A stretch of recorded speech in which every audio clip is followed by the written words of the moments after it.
Good morning everyone, কেমন আছো সবাই? শুরু করলাম আজকে একটা নতুন ব্লগ নিয়ে, নতুন সকাল দিয়ে। কালকে একটু বৃষ্টি হয়েছিল, জাস্ট ছিটে ফোটা, তার জন্য আজকের ওয়েদারটা একটু তুলনামূলক ঠান্ডা। মানে অতটা যে তীব্র গরম, যেটাখানে বাইরে বেরোলেই মনে হচ্ছিল আমার মুখটা জ্বলে যাচ্ছে, সেই গরমটা নেই আজকে। তাই আজকের ওয়েদারটা তুলনামূলক ভালো লাগছে। দেখো,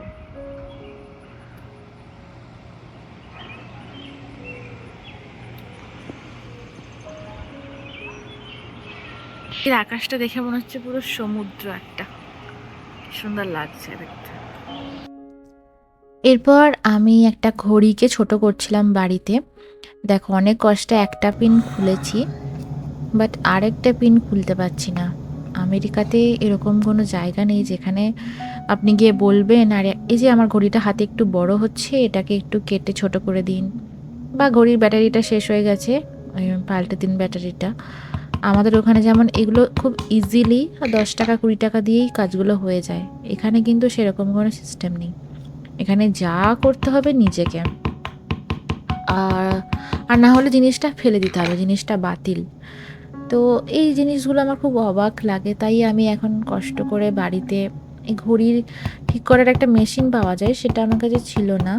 যেটা দিয়েছিল ঘড়ির সাথে, সেটা আমি করতে গিয়ে ভেঙে ফেলেছিলাম। আমি ভেবেছিলাম যে হয়তো একটা কাটলেই ঘড়িটা হাতে ছোট হয়ে যাবে, তারপরে দেখলাম যে ঘড়িটা আরও অনেকগুলো চেন কাটতে হবে, তবে আমার হাতে হবে। সো দ্যাটস ওয়াই আমি এখন চেষ্টা করছিলাম এটা আরও 2-3টে চেনকে কেটে দেওয়ার, বিকজ এই ঘড়িটা আমার খুব পছন্দের, আমার একজন দিদি আমাকে গিফট করেছে। তাই আমি এই ঘড়িটাকে পরতে চাইছিলাম, বাট পরতে পারছি না, অনেক দিন থেকে রাখা আছে বাড়িতে। তাই ভাবলাম আজকে আমি নিজেই লেগে পড়ি এই কাজে।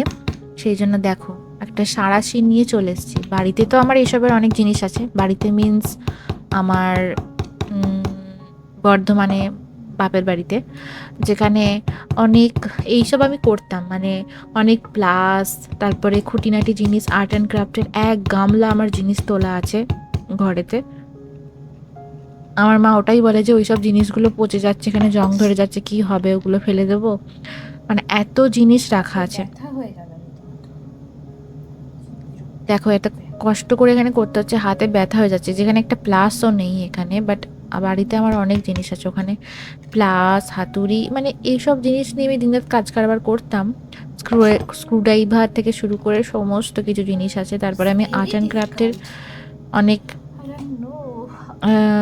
জুয়েলারি বানাতাম। সো ওখানে আমার অনেক জিনিস আছে।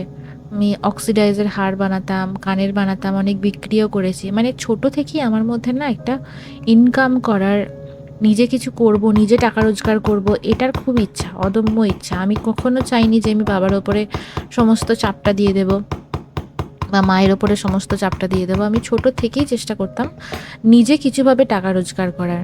প্রথমে আমি, জানো, সব থেকে হাসির ব্যাপার, তোমাদের হয়তো একটা মজা লাগবে, আজ থেকে ধরো অনেক বছর আগে, মানে যখন আমি জাস্ট ক্লাস 10-এ পড়ি বা 11-এ পড়ি, আমি তখন থেকে কিন্তু নাচ শেখাই। তা নাচ শেখানোর আমার প্রথম মাইনে ছিল কত টাকা জানো? 50 টাকা। আমাদের গ্রামে মাইনে নিতাম আমি আমার স্টুডেন্টদের কাছ থেকে 50 টাকা। অনেকে সেটাও দিতে চাইতো না, বা তো ধর এই নাচ শিখে কী হবে, নাচ শিখে কিছুই হবে না।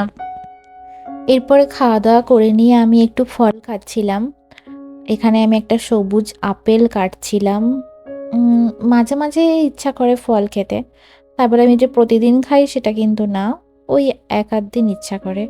আর বাকি দিনগুলোতে ফল পচে যায় একদম ফ্রিজে। আমার বাবা ওটাই বলতো, যখন আমার বাবা বেঁচে ছিল আর কি। তো ফল এনে এনে পচে যেত, খেতে চাইতাম না, তখন বলতো ভালো জিনিসটা তো খাবি না, আরে লেস কুরকুরে ওইসবই খাবি। তা এখন কথাগুলো মনে পড়ে। ওই আর কি, মানে বাড়িতে আপেলের পর আপেল, কলার পর কলা, লেবু সব নষ্ট হতো, লিচু নষ্ট হতো, খেতে চাইতাম না। এখন বড় হয়ে ওগুলি খাওয়ার জন্য মরি। তখন নিজে যখন কিনতে হয় ফলটা টাকা টাকা দিয়ে, তখন বড্ড গায়ে লাগে। তখন মনে হয় যে তখন বাবা এত ফল আনতো, তো এগুলো খেতাম না, আর এগুলো এখন এত দাম। এখন সেটাই আর কি রিয়েলাইজ করতে পারি। একটা কথা কিন্তু ঠিক যে যতদিন বাবা মা আছে ততদিন ছেলে মেয়েদের আদর আছে, সেটা ছেলে হোক বা মেয়ে। যতদিন বাবা মা নেই তারপরেই কিন্তু আর কোনো আদর নেই।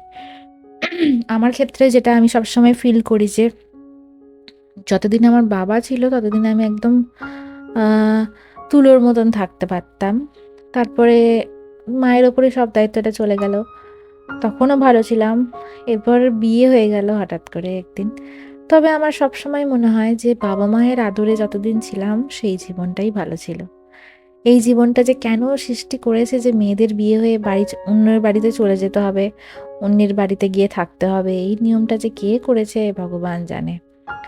যাই হোক, তো এখানে এই যে আমি একটু খিদে পেয়ে গেছিলো বিকালে, আবার বিকালে মিন্স এখন সন্ধে হয়ে গেছে।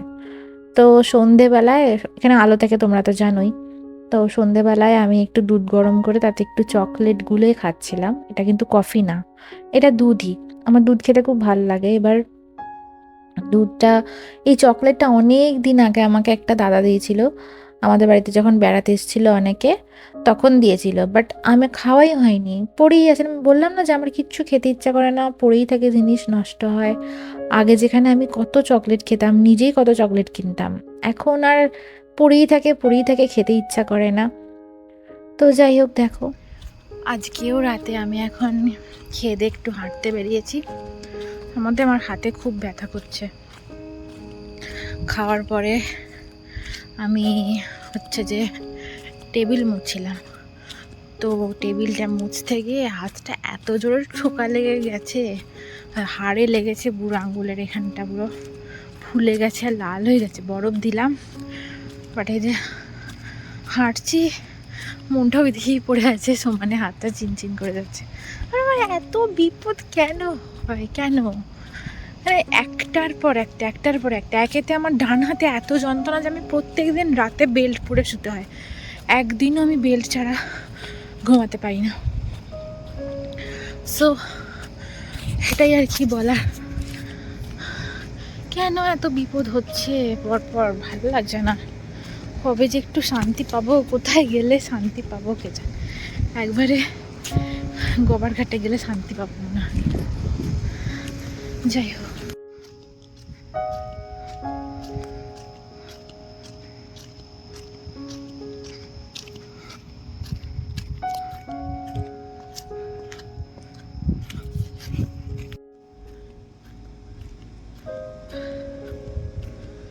তো এই হাতটা এত ঠোকা লেগে গেছে, এত লাগছে, কি যে বলবো। মানে আমার এত বিপদ হয় কেন আমি বুঝতে পারি না। উফ, আমি জাস্ট টেবিলটা মুছছিলাম খাওয়া দাওয়া করে উঠে, তারপর হাতটা এত জোরে ঠোকা লেগে গেল যে একবারে জীবনটা বেরিয়ে গেল। বরফ দিলাম, বাড়ি গিয়ে আরও দেবো। খেয়ে দিয়ে উঠে ভাল লাগছিল না, তাই ভাবলাম একটু হেঁটে আসি। অত আমার কাউকে ভরসা করতে ভালো লাগে না, খেয়ে যাবে, কে তেল দাও, ওকে তেল দাও, ভাই আমার ওসব পোষায় না। আমার মন গেছে এখন হাঁটতে। আমি এখন এই দূর লাইটটাও তেমন হয়েছে জ্বালাচ্ছে, আমার মন গেছে এখন হাঁটতে, তাই আমি বেরিয়ে পড়েছি নিজের মতো। যাই হোক, তো দেখি বেশ দুপাক দিলাম, তারপরে আমি ভিডিওটা শুরু করলাম। পুরোটা তো যাই না, ওই আর কি একটু হাঁটাহাঁটি করি, যাতে খাবারটা খেয়ে একটু হজম হয়, না হলে আবার লিভারের সমস্যা হবে। মানে হজম হতে চায় না আমার খাবার। জন্ডিস হয়েছিল ছোটোবেলায় মানে বড় বয়সেই হয়েছিল। তো ওই আর কি, ওই জন্য খাওয়া দাওয়া করে মনে হয় একটু হাঁটি, খেয়ে দিয়েই একবারে শুয়ে পড়লে মনে হয় আমি শেষ একদম। এই জন্য খেয়ে দিয়ে আমি একটু হাঁটা, অ্যাটলিস্ট কিছুক্ষণ বসে থাকি অথবা হাঁটি। বা অনেক সময় তোমাদের ভিডিওগুলো দেখি। এখন আমেরিকায় হচ্ছে রাত্রি 11:30 বাজছে, তার মানে তোমাদের এখন ইন্ডিয়াতে, তোমাদের না, আমার নিজের দেশ ইন্ডিয়াতে এখন বাজছে হচ্ছে যে কটা, সকাল 8:30 9টা বাজবে। আর আমরা এখন খেয়ে দিয়ে শুতে যাচ্ছি, আর তোমরা হচ্ছে যে দিনের বেলা খাবারের জন্য জোগাড় করছো, লাঞ্চ করার জন্য, আর আমরা সেখানে রাতে ডিনার করে শুতে যাচ্ছি।